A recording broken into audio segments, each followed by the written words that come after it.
Баршаңызға қайырлы күн. Сіздермен бірге Бағымжан. Бүгін тауық етінен түскі немесе кешкі асқа жасауға болатын тағам жасайтын боламыз. Ең алдымен тауықтың төс етін жақсылап жуып, жақсылап құрғатып аламыз. Одан кейін осылай кубиктап турап шығатын боламыз.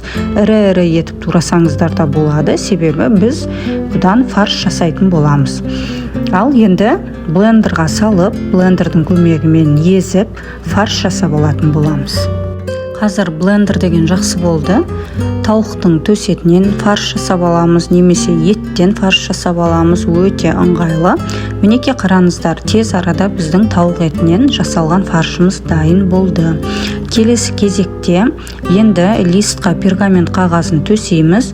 Оның үстіне осылай фаршымызды төртке бөліп алып, төрт бөлікті осылай салып шығатын боламыз. Келесі кезекте шанышқының көмегімен осылай үстінен басып, жұқа етіп, төрт бұрышты формада жайып шығатын боламыз.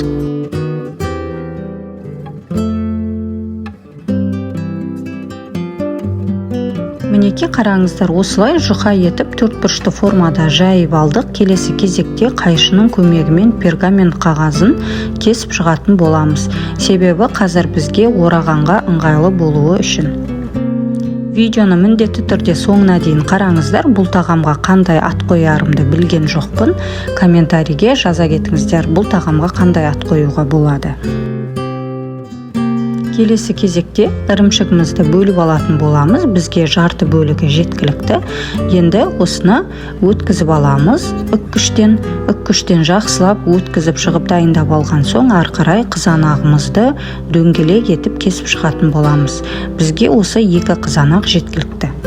Жанына мен қосымша брокколиді суға қайнатып қойдым, өйткені қызым жақсы көреді. Сіздер де қосымша осылай жанына өздеріңізге ұнаған кез келген затты қоссаңыздар болады. Сонымен қатар өздеріңізге ұнайтын гарнир түрін дайындасаңыздар болады.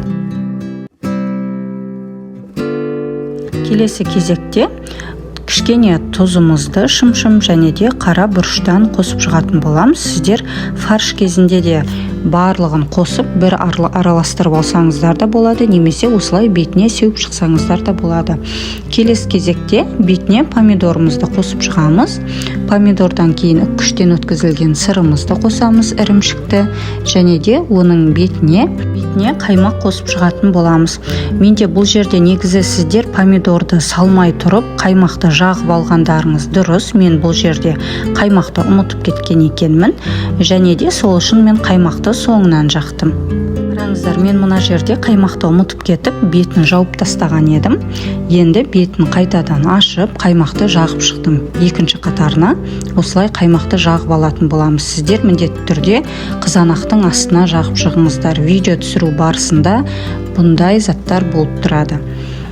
Қаймағымызды жағып аламыз. Қаймағымызды жағып болғаннан кейін енді пергамент қағазын екі жағынан ұстап, қызанақтың үстін жауып шығатын боламыз. Қараңыздар, тура осылай жауып шығасыздар. Пергамент қағазымен өте ыңғайлы, оңай болады, ал қолдарыңызбен жасасаңыздар жабысып қалып дұрыс формаға келмейді. Ал енді жаймен пергамент қағазымызды ашып шығамыз. Барлығын ашып, дұрыстап орналастырып аламыз. Сонымен қатар сіздер бұл жерде сұлы жармасын блендердің көмегімен кішкене майдалап өткізіп алсаңыздар болады. Мен сұлы жармасынан гранола жасаған болатынмын. Сол граноланы блендердің көмегімен кішкене майдалап ұсақтап алып, бетіне осылай сеуіп шықтым. Осылай сепсеңіздер көрінісі өте әдемі болады. Осылай сеуіп шығып, оның үстіне бір жұмыртқамызды жағып шығатын боламыз. Бұл тағам негізі ПП тағамдарға да жатады, яғни диеталық тағам түріне де жатқызсақ болады. Сіздер мұны тек қана диеталық тағам ретінде қабылдамай, күнделікті жасай берсеңіздер болады. Біздер көбіне тауық етінен не жасаймыз деп ойланып, күнделікті тағамды жасай береміз. Сол үшін күнделікті тағамды жасай бермей, осылай оңай, әдемі көрінетін тағамдарға міндетті түрде ауыстырып жасап тұрыңыздар. Себебі үйреншікті бір тағамнан адам тез жалығады. Сол үшін осылай әртүрлі тағам түрін жасап көріңіздер. Келесі 180 градуста қызып тұрған пешімізге салып пісіріп алатын боламыз. Мен бұл жерде 30-35 минут пісірсеңіздер жеткілікті, мен 40-45 минуттай ұстадым. Келесі кезекте мен гарнирге пюре жасап жатырмын картошкадан, себебі балаларым жақсы көреді.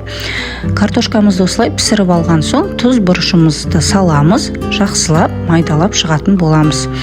Ары қарай үстіне сүтімізді қосамыз. Сүтімізбен осылай массасы өте керемет болып шығады. Міндетті түрде сүт қосып жасаңыздар. Қараңыздар, бізде тағамымыз дайын болды, пісіп шықты, өте керемет болып шығады.